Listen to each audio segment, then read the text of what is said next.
All right, good morning. How's everybody doing? Just gonna do a quick refresher while everything, there we go, looks like it's up and running. But hope everybody is doing well on this Saturday morning. Um, this is Paint with Lovejoy, and we are gonna be doing the Baobab tree. And I watched a couple videos, so I'm pretty sure I pronounced that correctly. But these trees grow in South Africa, Madagascar, and parts of Australia, based on the information from the videos I've watched in the last couple of days. And these are pretty cool trees. A lot of folklore around them, and Africans, natives consider it their tree of life. And I believe, I forgot which country, but there is a baobab tree that they said 40 people can fit on the inside of the tree trunk. And I think one place even turned it into a bar. So they're pretty cool trees. Um, so a little bit of what you're looking at, well, the setup that we have here. I've got all my paints. I am on an 8x10 panel. Some of you might be painting on a stretched canvas, so it might be a little higher. And what we're gonna do, oh, actually, let me talk about the traceable, sorry. And we do have our line drawing already on here. So to get this on yours, you've got two options. You can pause the video, draw what you see, and then pick up the video for the painting portion. Or there's a link in the description box below, and you can purchase something called a traceable. And a traceable is a way that it's already a line drawing. So you go to the website, purchase it, download it, print it out, and then with carbon paper, you transfer it to your surface. And there's a video that will assist you in transferring this to your surface. And the traceable is a nice way for my first time painters to get your composition on your canvas. So that way you can focus more on painting rather than drawing. And I am creating some videos to help you draw some doodles, and by request, I know a lot of you are asking for courses for that. So it is on my list, and I will get them done as quickly as I can as a one-woman circus show here. So what we're going to do today, do have a fairly limited color palette. We're going to have a nice blue sky in the background, and we'll be going from our horizon line up. And then we've got nice bark for the trees, and then our path, and then we'll have all kinds of grass, and then we will be putting foliage on the top of our trees. But keeping it relatively simple today. So if you have any questions, please feel free to leave a comment and question in the chat, and I look over, try to look over every couple of minutes to see if there's other questions in there. But nice that you guys talk amongst yourself. Really awesome. So just want to say hi to everybody. We've got Sarah, V, Denise, and that's it for the moment. And everybody else that is watching that hasn't jumped on the chat, thank you so much for jumping on and hanging out with me this morning. All right, so what we're going to do, and like I said, because I'm on an 8x10 canvas, I am using smaller brushes. So I'm on a medium flat brush. And if you are on a larger canvas or need to switch brushes, feel free to do that. So we're going to put blue in our background, kind of from our horizon line up. And I will likely overlap a little bit into the trees just so I can kind of play with some of that blending. You don't have to if you don't want to. And then because we're going to be overlapping that, we will put the bark color on top of it. So with acrylic paint, you get a little bit of options. But if you don't have acrylic paint at home and you want to do this with colored pencils, markers, crayons, whatever you feel like using, go for it. So to make our light blue, I pulled some white aside. We're adding a touch of blue, going for a light blue. But again, this is your painting. So if you want to change the colors, if you want to do sunset colors or a teal sky or something else, please feel free to switch it up and change it. So we're going to kind of use this color to fill in the entire background. So make it to the shade of blue that you want. And as you're applying your paint, we're going to try a few different brush strokes. You've got the full width of a brush stroke. Then you can turn that brush sideways and it's a little bit skinnier. And then a favorite one of most of my students is literally just X marks. You're slapping your brush on your canvas. And that happens to be a rather therapeutic mark making for applying your paint. So that is a big reason why we paint, is for the therapeutic aspect. So take out any stress and frustrations, slap your anxiety onto the canvas, slap any anything that's pissed you off this week or today. Um, and it doesn't necessarily solve your problems, but you at least feel a little bit better, a little more refreshed, and hopefully that gives you the ability to tackle and do what you need to for your problem or issue or whatever. So as you're making your background color, you're going to notice that I'll be mixing my color a couple of times. So if you have to mix your color each time, it's great practice for you, so don't stress out about it. And the more that you mix your color, the more your brain's taking in the information of, okay, this is how much blue it takes to get to this shade, or this is how much white it takes to kind of lighten it up. And if you do have a little variation as you make it, that's okay. Having some variety in your painting is only to your benefit. And I'm a fan of a lot of colors, so I definitely like a lot of the unexpected things. All right, so again, if you go over the tree, the little tree branches, totally okay. If you happen to even get some of that blue paint on the inside of your tree trunks, it's gonna be okay. All right, and oh, hi Rhonda, glad you could jump on. And just looking to see if there was any questions.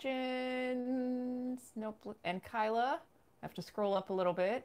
You guys doing great. And V and Denise, awesome, awesome. All right, so yep, just filling in, continuing with the background. And I think we should be done in time today if anybody's catching the space shuttle launch. I'm in California, so I think it was like 12:30 West Coast time, but I think it's something like 3:30, 3:22 I think I saw on the East Coast.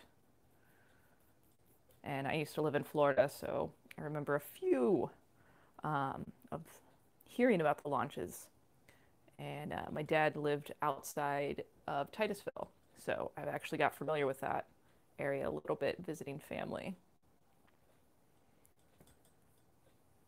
But should be pretty cool. And I think my aunt worked at NASA at the Kennedy Space Center back in the day. And I always thought that was really cool.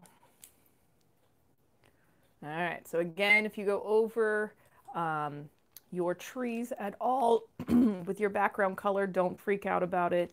You let acrylic paint dry, and then you can just paint right on top of it again.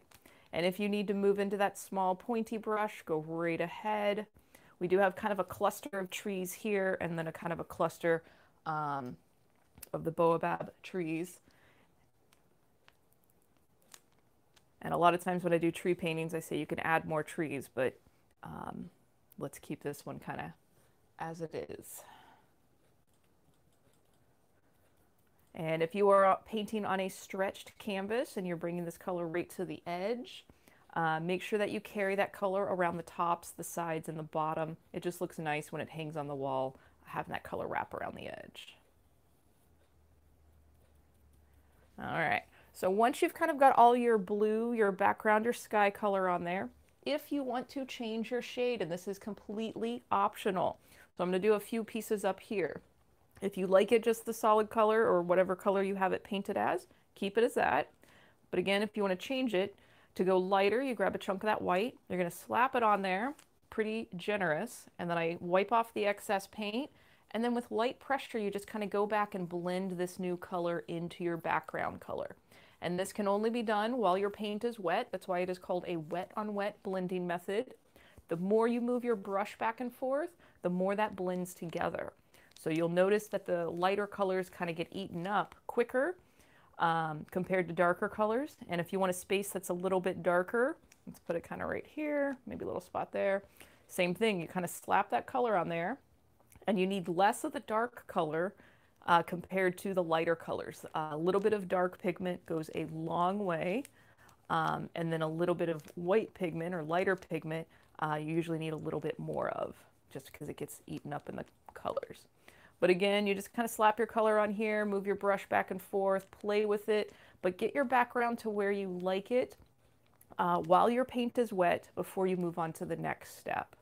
And acrylic paint generally dries in about 15-20 minutes, but it does depend on what brand of acrylic paint you're using, and also the environmental elements. When you paint inside, your paint will be slower to dry. If you paint outside, your paint will dry a little bit faster.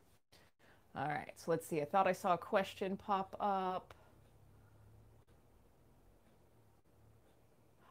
So yeah, so where the brush strokes, like Kyla, I think the question was, um, as the brush strokes are darker, do we add more paint? Yeah, so right here, just like we added that blue, slap it on there, and then you're basically mixing this dark blue into that background.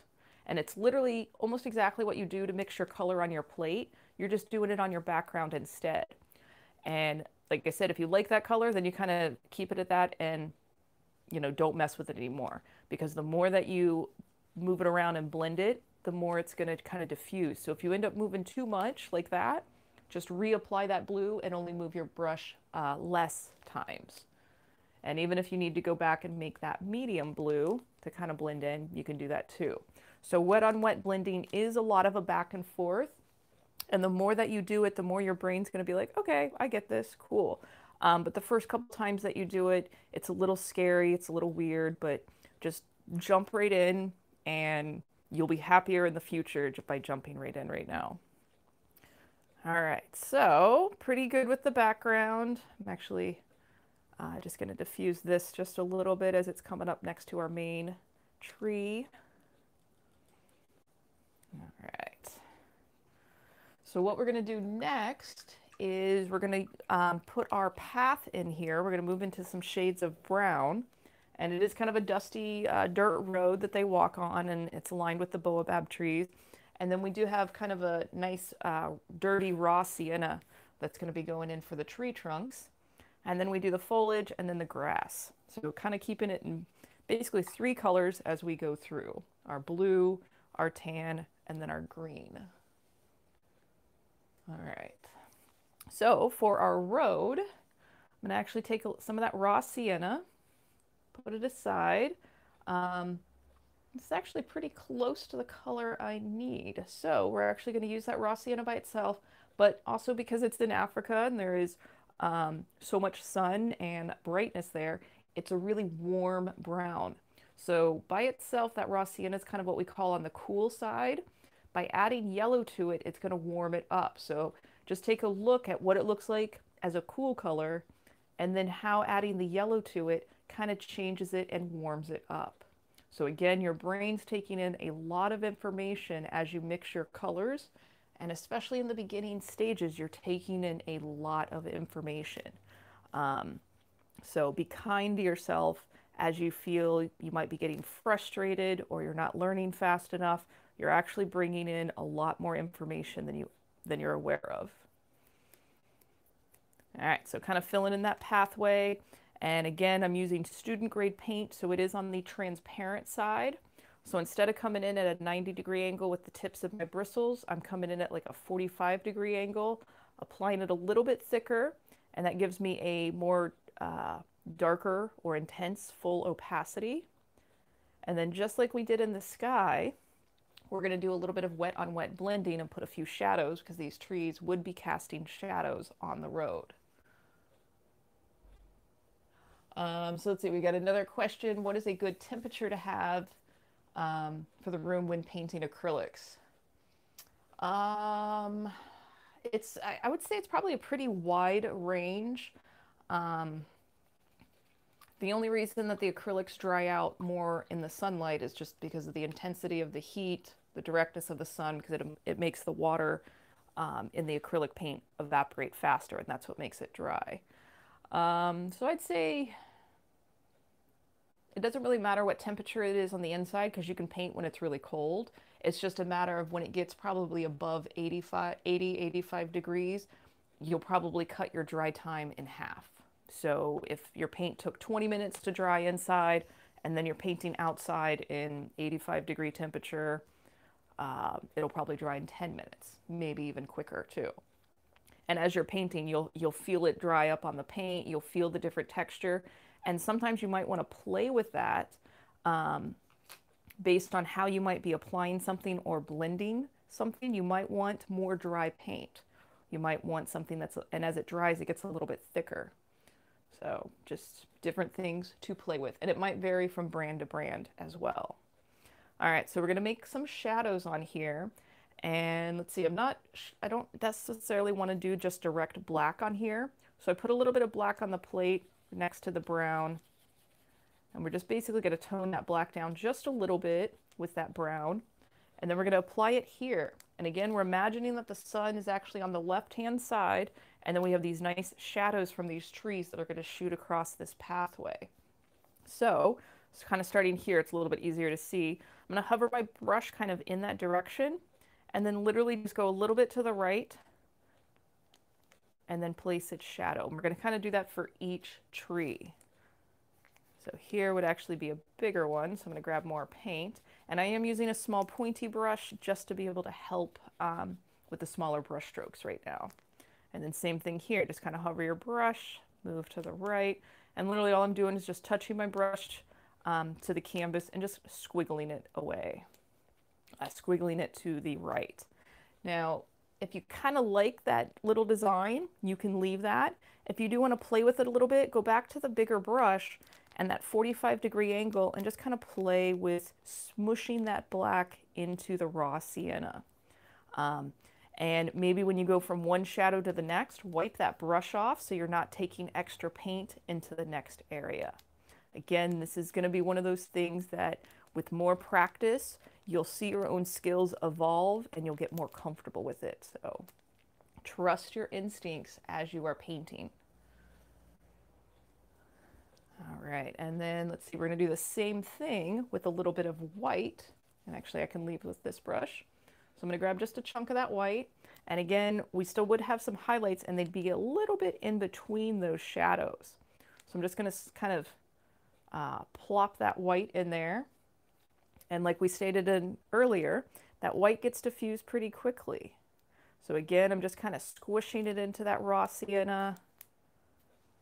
There we go, let's pull some over here. Does not have to be perfect. This is a dirt road. So I think even some of the pictures that I saw for this particular scene, this road actually filled with water during the floods and the monsoon. So it was just a little riverway.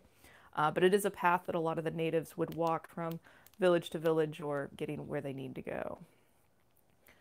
All right. So again, doesn't have to have a whole lot of time spent on your ground. We're going to be moving into the tree trunks as well.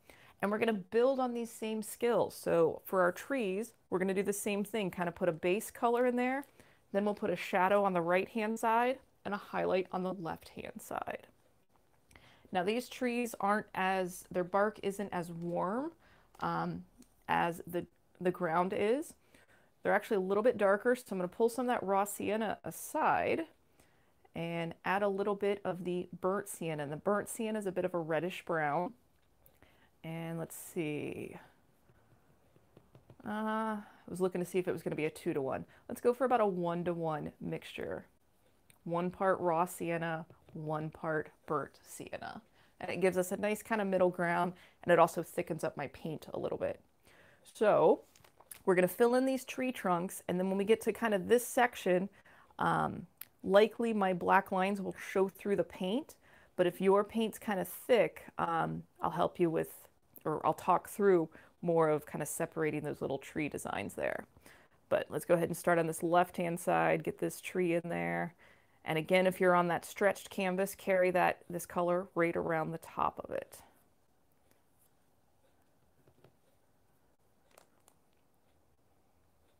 And remember to breathe. I forgot to tell you guys to breathe this morning. Relax, big inhale. Let out any stress or frustration. Put it into your painting. And again here, I'm keeping with that 45-degree angle and light pressure just so I can apply my paint a little bit thicker. If you don't want to do this, you can let it dry and then just apply one more round of paint on it. So just go through the video and do everything again one more time. All right, so I'm actually going to make more of my bark color. And if it's a slightly different color than last time, totally okay.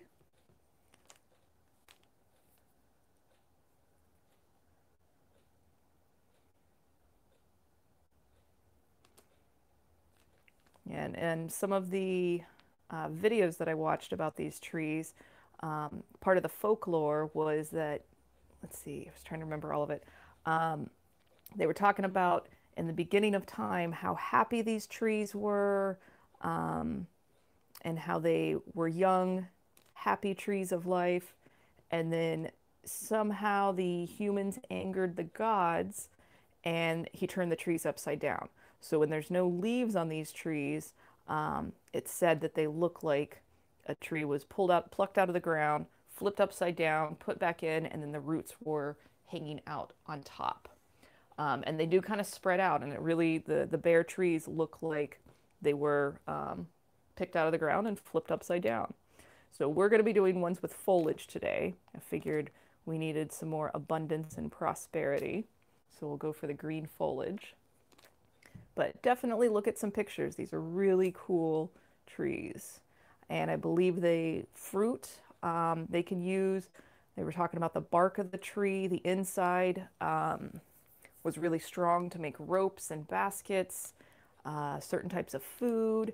And because the bark was so soft, they could carve out little holes in the trees for shelter.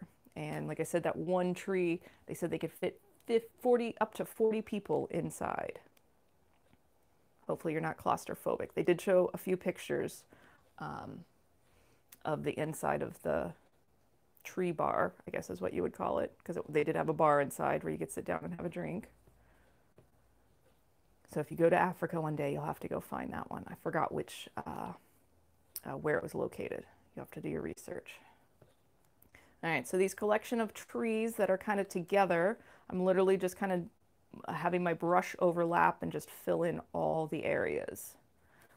When we do our shading, that's what's going to give some of the separation and distinction between the trees. And like I said earlier, because my paint's on the thin side, I can still see where my black lines are.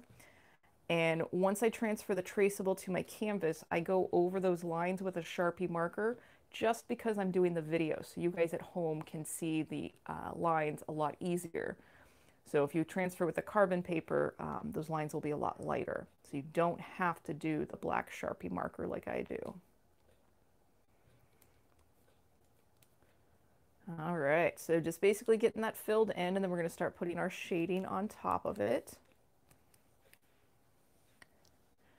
And for this, I am going to move down. I'm going to clean this brush, hold it just in case we need to go back to it.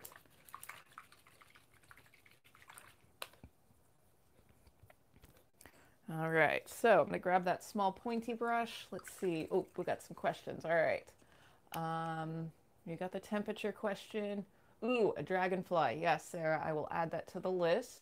And we're actually going, I think I'm already 2 weeks out with the current list on there, and I have 1, 2, 3, 4, 5, at least 8 more subjects from the last 2 days of demos to be added onto. So I think we're almost getting to the point where we might be a month out in our subjects, which is, I think, pretty cool. So yeah, I'll add that to the list. And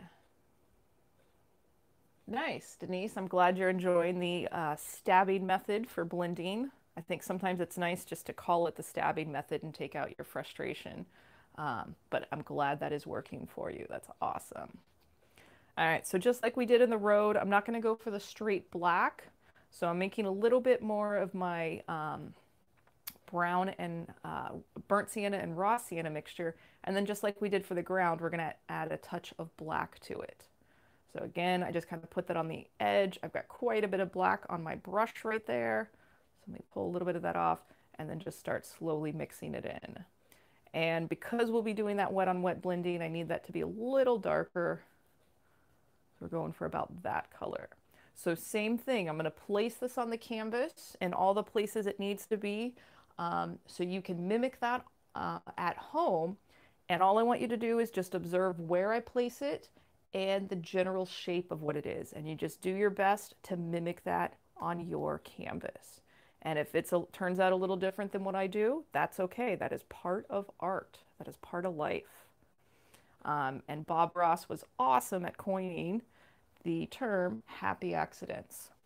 So I recommend, highly recommend, that you embrace that term as well. So if you end up creating something that wasn't planned, just embrace it. Tell everybody you plan to do that, especially if it's an awesome little happy accident. But just run with it. a lot of art is learning to just kind of let go of control and let it be what it's going to be. And I think for a lot of people, that is a very tough concept. So again, I'm basically putting the shadow on the right-hand side of each of the trees. And when we create paintings, we do what we call the value scale. And in most of my demo videos, because I am teaching first-time painters, we get to where we have 3 values. Our main tone, which is called our mid-tone, which is kind of mainly the brown that we laid on. Now we're applying our shadow, which is our darker element, and then when we apply our light color, that's going to be called our highlight. So you can create the illusion of a 3D space with 3 values. And as you continue to explore your creativity, there are up to 9 values that you can get. And as you get into all 9 of those values, that's when you start doing sometimes a little bit more photorealistic artwork. And that comes with practice of learning how to see those different shades, how you're applying and getting comfortable with the technique, and just your own process. All right, so these little clusters here, basically we had one tree right here, there's a tree behind it, and then there's another tiny little tree right behind both of those. So that front tree, that first line, I just kind of followed. To the right of it, kind of followed that second line as well. And then to the left of that line, there was a tiny little one right here. So there is a little bit of that brown space in between each one of the darker lines that I put on here. So now I'm going to wipe my brush off, and then you'll go back and I'll go over both blending methods, the kind of smush and smear, and then the stabbing method. And you can have your option of what you how you want to do your blending. Just totally had my brain stopped there for a minute. All right, so the one that I'll probably do is going to be the just kind of tap and squish. And I'm actually, well, we'll keep with the small pointy brush. So basically where your dark color and your lighter color meet, I just kind of push my brush, and you literally are just kind of smearing it into the underneath color. It will diffuse kind of quickly. So just kind of play with it. The other method, the stabbing method, basically you're just tapping your brush, it's squishing it into the color below it, but it's also kind of picking up the color you placed on top of it. This is, like I said, a lot of fun. Take your frustrations out. It will ruin your brush a little bit faster than normal, just because you're hitting, a lot of times you'll see me do it with this one. Because I'm on the skinny brush, I did it sideways. But a lot of times you're just tapping the ends of your brush bristles, and it does have the potential to just kind of tatter a little bit the ends of the tips of your bristles. So I use a lot of, I purchase a lot of brushes because I teach the classes, so these are student brushes, and so I don't feel too bad about beating them up. But when you get your nicer brushes, I wouldn't recommend doing that stabbing method, just because you want to keep that nice brush for a long time. So this actually diffused a lot quicker, or a lot more than I wanted. So I'm just applying more of that black, that darker, the brown and the black mixture. Because this one's the closest forward on our composition, it usually has the highest contrast and the most amount of detail. And that again gives the illusion of space. We have a lot of detail up front, and then as it fades away into the horizon line, some of that detail starts to diffuse. So that's why I'm just reapplying this shadow. So as we go through all of our trees, whichever blending method that you were finding beneficial, go with that. And if your paint is already starting to dry, mix that light brown, the raw sienna and burnt sienna mixture again. You can apply that on top of your paint, and then you can blend it into that darker shade. So a lot of times there's not an exact formula for how to blend your paint, because there's so many variables based on your paint, based on the dry time, and even mine's starting to dry right now. So the blending isn't as smooth. If you are finding that your paint does dry really quickly, then you can just take it one tree at a time. You'd lay your base color, your dark and highlight shadow, compared to laying all of it right now like I did. There we go. So this one I just added a bit more black to that shadow, and we're working our way down. But like I said, because my paint's starting to dry out, I just went back to making that raw sienna and burnt sienna mixture.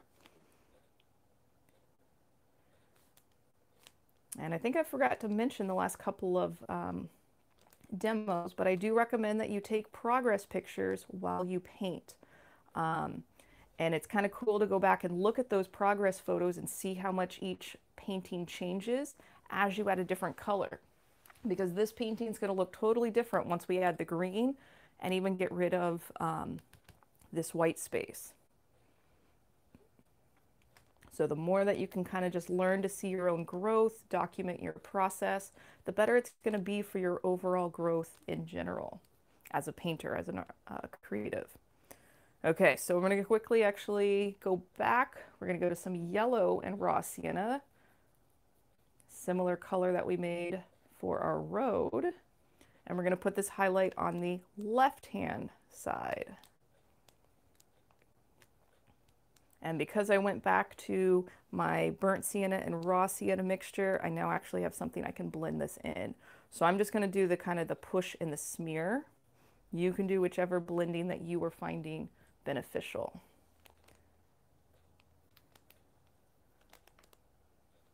And I think we might even do one more lighter highlight.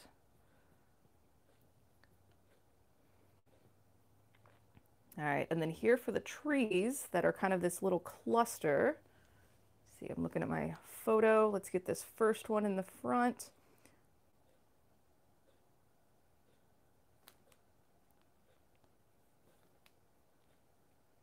And then there's not much of a highlight on this one on the back, just a little bit.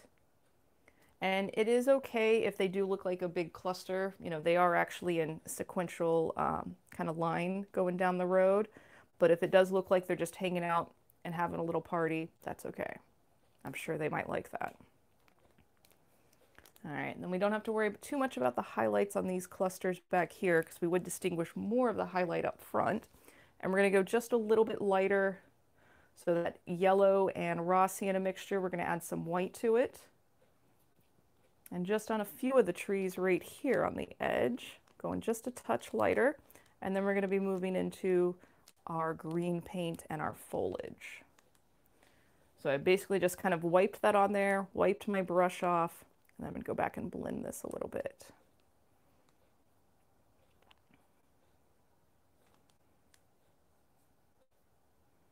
And as you do this, and with any painting that you paint, get in the habit of propping your painting up, get out of your chair, and look at your painting from a distance of 5 to 10 feet away. And this is the normal viewing distance for most things in art, in life, but especially artwork. And you will see it differently from that distance compared to the 2 feet in front of you that you are when you're painting it. And if you need to change something based on what you see in that distance, come back and change it. So learning to kind of trick your brain and see it fresh or see it from a new perspective, the way your viewers might actually look at it, is important to just get work into your process. So I'm taking the green, I moved back up to the small pointy brush. We will be doing that stabbing method when we get to the top of the trees. And I want to keep it pretty green, but I want to lighten it up just a touch. So I'm adding some yellow, but I'm not quite going to a full-on spring green. There we go, but just a little bit lighter so we can still add some shades in there. All right, so just to kind of get our canvas covered, let's fill in the rest of this space with our green, and then we'll come back in and apply some more foliage. And my green is on the transparent side, so I will be globbing it on here today, but because it is student grade paint, it will dry flat. And then again, if you're on that stretched canvas, carry it right around the sides of your canvas. And if you need to move to the pointy brush, go right ahead. We will be putting foliage above our horizon line, so don't feel like you have to get your horizon line perfect. There is actually foliage that hangs out about in this area.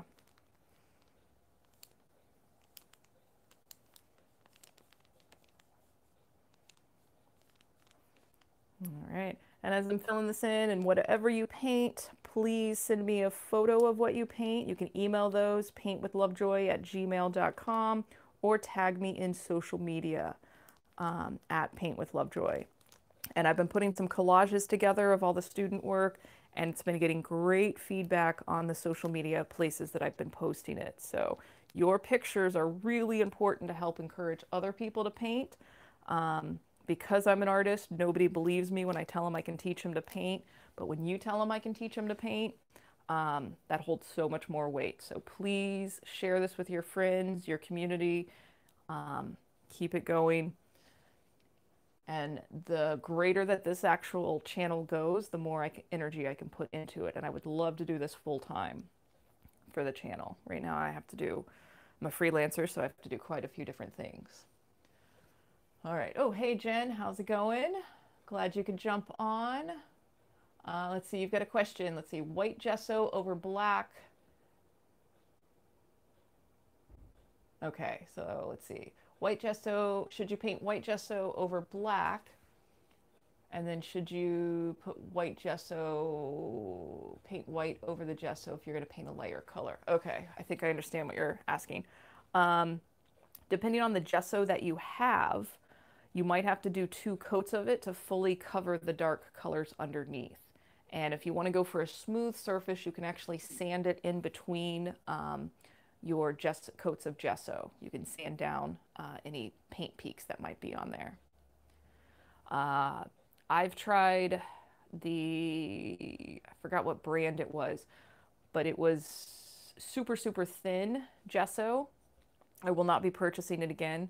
And I think I had to do 4 coats on top of some canvases to get it covered. So you might have to do that for yours, or just get an even thicker gesso, which will probably be a little bit more expensive, and then you can get coverage in just one coat. A trick that I've done, actually, let me talk about how we're going to do the treetops, and then I'll talk about the trick that I've done for the gesso.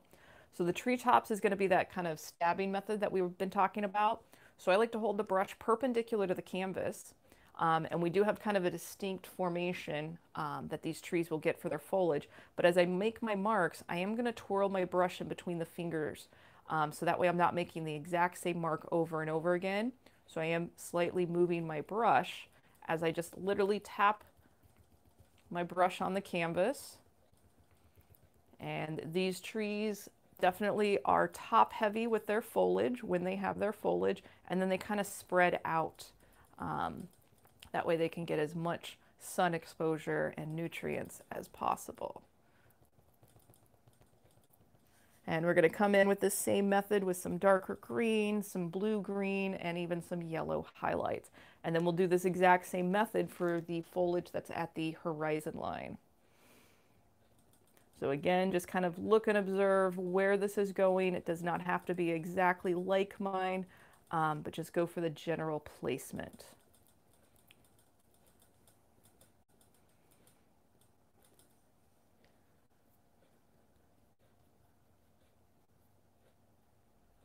All right. Oh, and I almost forgot what I was going to talk about a minute ago. So kind of a trick that I've done for gesso, when I didn't have the gesso or I wanted better coverage on the first coat, I actually took house paint primer. It's thick enough, it will cover the dark colors, and I think I had some leftover bare house primer, even cream and white, and you can use that to resurface your canvases if you need to. And I think I was even lazy enough and I had the spray can primer, so I didn't even roll it on. And with acrylic paint, you can actually paint on top of a lot of different surfaces.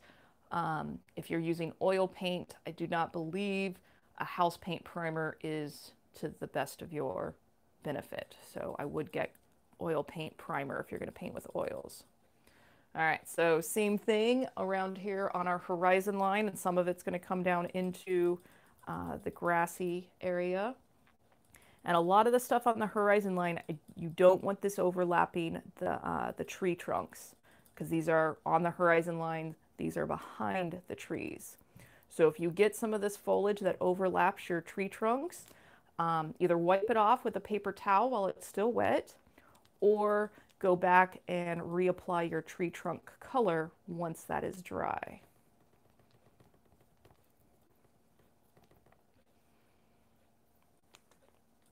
And this one actually is going over the bark here because this one's way back in the distance.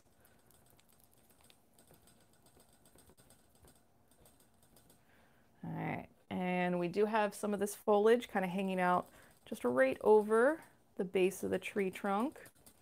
And it is kind of the same color, so we're going to move into a darker one in just a moment. All right, so now we're going to go darker, and this green by itself isn't going to be dark enough. So I'm actually going to mix it with blue because I like how that looks better than black. But you've got your option. You can mix this green with blue, or you can mix it with some black. Your call. And same thing. And again, being rather generous with the application.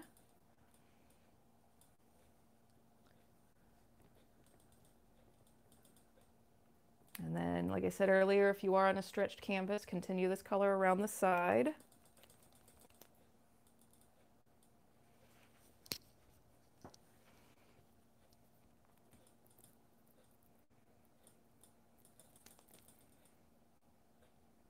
And let's get some of that up in the trees, and then we're going to put some yellow on there.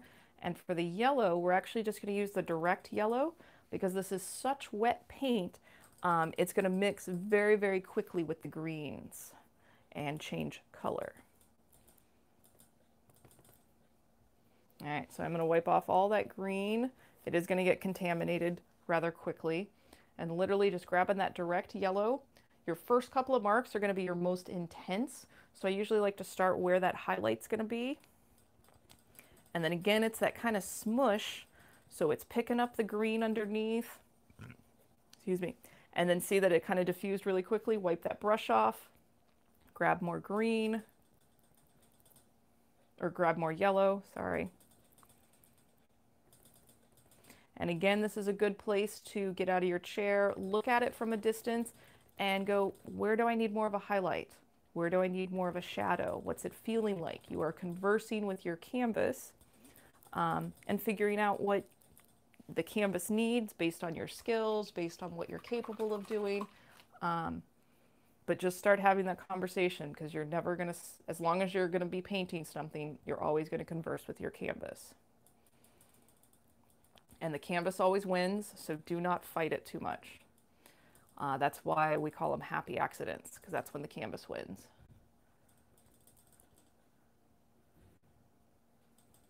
So just doing the same thing kind of on the left-hand side in our foliage. Again, when we put our light value on, this gives the indication of where the light source is coming from for this painting. So as you are painting, you are a magician. You are creating an illusion of this 3D space on a flat 2D surface. All right, not bad. Let's see if we've got any other questions. Yes, we do. All right. If the paint starts to lift and leaves that white spot, okay.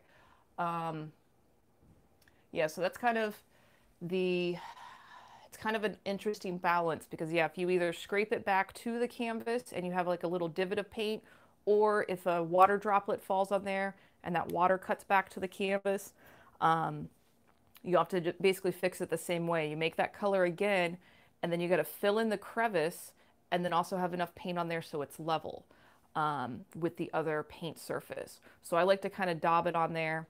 I'll do what I need to, and then sometimes I come in with that 45-degree angle and just kind of flatten it. There comes the issue of where you can kind of overwork it, so less is more, and then let it dry again, and then you can do some more painting on top of it. So yeah. All right, and yes, I did get the Mayan, for Charlene, I got the Mayan pyramid in there. I'll add a cobra or a talum. I actually have a cobra watercolor that'll be a speed demo that I'll release soon. And I did paint, I haven't edited it yet, but I got the ginger cat with the straw hat painted. So I've got to edit all that and get it released. So you guys are definitely keeping me busy. I always have stuff to do every day and never enough hours in the day. And if I could duplicate myself, I'd be thrilled. Oops, sorry about that.